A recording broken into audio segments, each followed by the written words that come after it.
तो कैसे हैं मित्रों?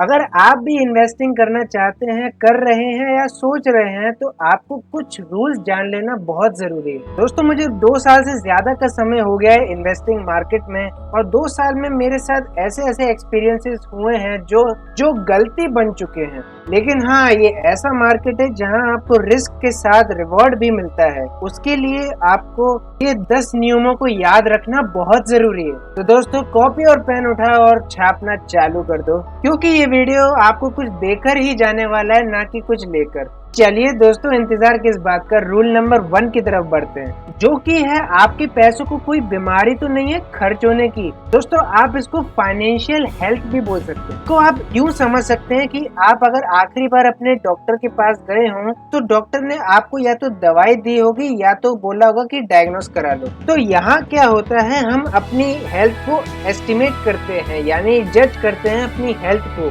भैया मुझे कोई दिक्कत तो नहीं है। तो ऐसे ही आपको ये सवाल पता लगाना कि आपने अपनी फाइनेंशियल हेल्थ को कब जज किया आखिरी बार। देखिए दोस्तों, हमारे पैसे काफी तरीकों से खर्च होते हैं, उसकी अवेयरनेस रखना ही उसका इलाज है। इससे आपको पता चलता है कि आपने कितना सेव किया, कितना खर्च किया और कितना अर्न किया। रूल नंबर 2, रिस्क उतना ही जितना रिटर्न। मतलब आपके रिस्क और रिटर्न के बीच का जो गैप है वो हावड़ा ब्रिज की तरह होना चाहिए, ना कि इस ब्रिज की तरह। अरे भाई, रिस्क को मेजर कैसे करेंगे? इसके लिए आप इन पॉइंट्स का इस्तेमाल कर सकते हैं, यानी कि रेटिंग, पीवी रेशियो, कंपनी पे कर्ज कितना है, आरओई कितना है उसका, सेल्स ग्रोथ कितनी है और ईपीएस कितना है। पॉइंट से आप एस्टिमेशन लगा सकते हैं कि वो कंपनी कैसा ग्रोथ कर रही है फ्यूचर में और अभी प्रेजेंट में। तो बढ़ते हैं रूल नंबर 3 की तरफ, अपने सामान को बांटते चलो।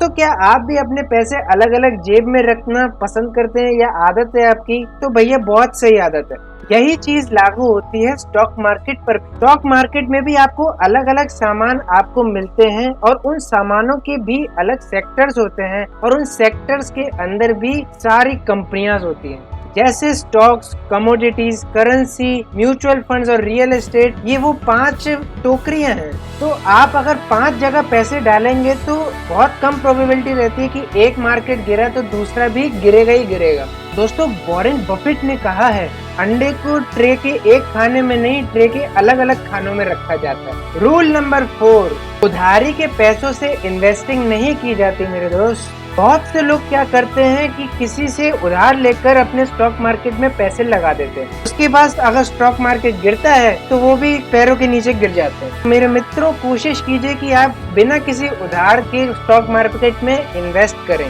क्योंकि शॉर्ट टर्म में तो आपको फायदा हो सकता है लेकिन लॉन्ग टर्म में नहीं। रूल नंबर 5 एक गोल्डन रूल है कि कम में खरीदो और ज्यादा में बेचो। मुझे नहीं लगता इस चीज को समझाने की जरूरत है कि शुरू से ही हमारा दिमाग इसी चीजों पे काम करना चालू कर देता है। रूल नंबर 6, एक आम व्यक्ति जब भी कोई चीज लेता है तो उसकी 2 सवाल जरूर पूछता है कि इसकी वारंटी और गारंटी कितनी है भाई। क्योंकि ये मार्केट बहुत ज्यादा ऊपर नीचे रहता है तो इसकी वॉलेटिलिटी, यानी कितनी बार मार्केट चढ़ा और उतरा, उसका सही अनुमान रखना पड़ता है। कि कई बार दोस्तों ऐसा होता है कि मार्केट बहुत ज्यादा वॉलेटाइल रहता है, एक सेकंड में 10-10 रुपए तक नीचे या ऊपर होते रहते हैं। और मार्केट की सिचुएशन को देखकर आपको पैसे इन्वेस्ट करने चाहिए, कि स्टॉक्स की वारंटी और गारंटी कोई नहीं देता। तो सब कुछ आप पे डिपेंड होता है कि आप मार्केट को कितनी अच्छी तरीके से रीड कर सकते हैं। रूल नंबर 7 है दोस्तों, कभी भी इमोशनल होके ट्रेड ना करें। एग्जाम्पल के तौर पे दोस्तों, अगर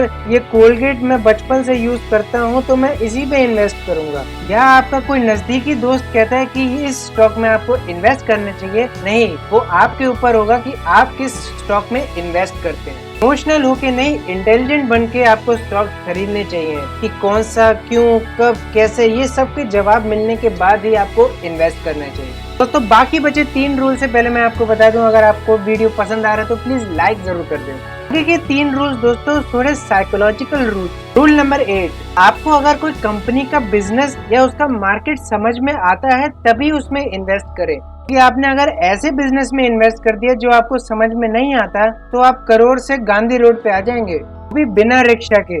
तो जो बिजनेस मॉडल आपको समझ में आता हो वो ही बिजनेस मॉडल आपके लिए बेस्ट रहेगा इन्वेस्टिंग के लिए। रूल नंबर 9, तो उसी कंपनी में इन्वेस्ट करें जिसका मैनेजमेंट सिस्टम बहुत अच्छा हो। इस कंपनी का मैनेजमेंट सिस्टम ही अच्छा नहीं होगा, वो आपके पैसे क्या मैनेज करेगी। अगर जब म्यूचुअल फंड्स की बात आती है तो इन्वेस्ट करें तभी जब आप फंड मैनेजर की पूरी हिस्ट्री को जांच लें। दोस्तों रूल नंबर 10, कोई भी चीज सीखने से पहले उसे करना इस चीज में आपका इंटरेस्ट खत्म कर देती है। तो लर्न कीजिए स्टॉक मार्केट को और जानिए क्यों, मार्केट को जानिए। अगर आपको ऐसी ही वीडियोस देखनी पसंद है और मनी से रिलेटेड आपको कुछ टिप्स और ट्रिक्स जाननी है, इस चैनल को आप जरूर सब्सक्राइब कर सकते हैं बिल्कुल फ्री में। तो मिलता हूँ मैं आपको अगली वीडियो में, तब तक के लिए बाय बाय।